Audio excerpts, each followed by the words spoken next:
public officials to create a secure, locked room for storing such documents. I heard the Stanford room once laughingly described as the Smith Memorial Vault. More importantly, I had access to a manuscript of the very first OSS history project, launched by General Donovan while World War II was still in progress. This was not the Kermit Roosevelt history, which, after my book appeared, was declassified and published, but rather a seat-of-the-pants, in-house, unvarnished account which made OSS look exactly as it was, intrepid and madcap. Legend has it that Donovan found parts of this rough draft so alarming that he had all copies of it destroyed. Or so he thought.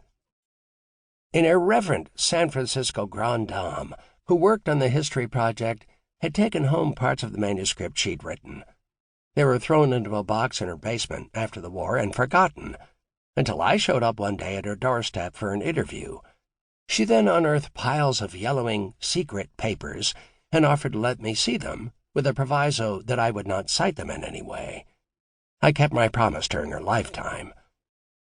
Because of this source, I was later unperturbed by some criticism of the book as being full of inaccuracies, because I was never privy to still-secret documentation.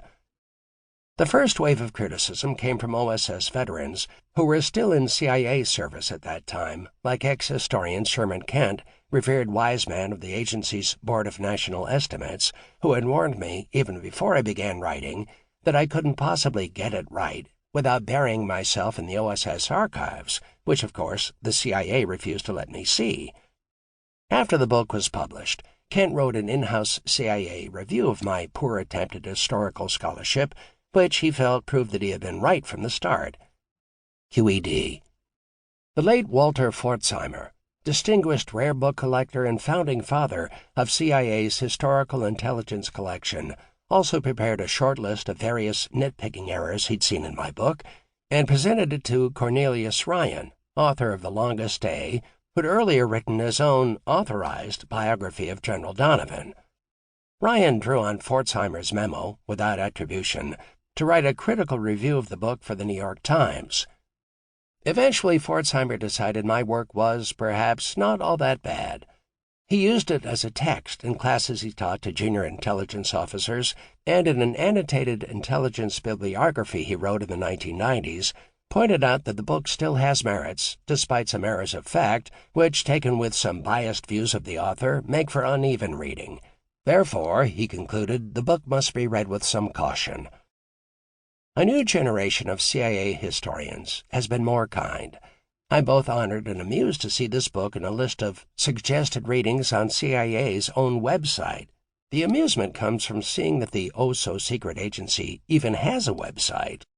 And I was especially touched when an author of the CIA history staff's own published OSS retrospect wrote me that he'd walked in the footsteps of your fine book. Are there still errors and omissions herein? Undoubtedly. I freely admit to one major omission of ignorance, Ultra, the great Anglo-American cryptographic venture that cracked some of the Nazi codes, providing the Allies with an intelligence treasure trove. Ultra was not an OSS operation, but there's a simple reason why I didn't even mention it in 1972. I knew nothing about it. I interviewed several people who I now know were privy to Ultra, but they religiously kept their pledge to say nothing about it, their sacred code of silence. Then there were things I simply chose not to mention. I felt, for example, that all the titillating gossip I had heard about General Donovan's private life should remain just that, private.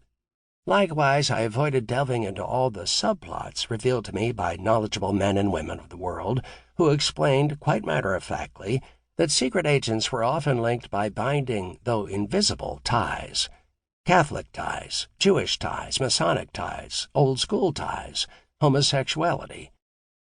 The latter was perhaps the most intriguing of all, considering that I was writing at a time when gay still had the archaic meaning once defined by Noah Webster. Occasionally, I thought that suggestions of the love that dared not speak its name helped explain certain puzzling wartime alliances and friendships.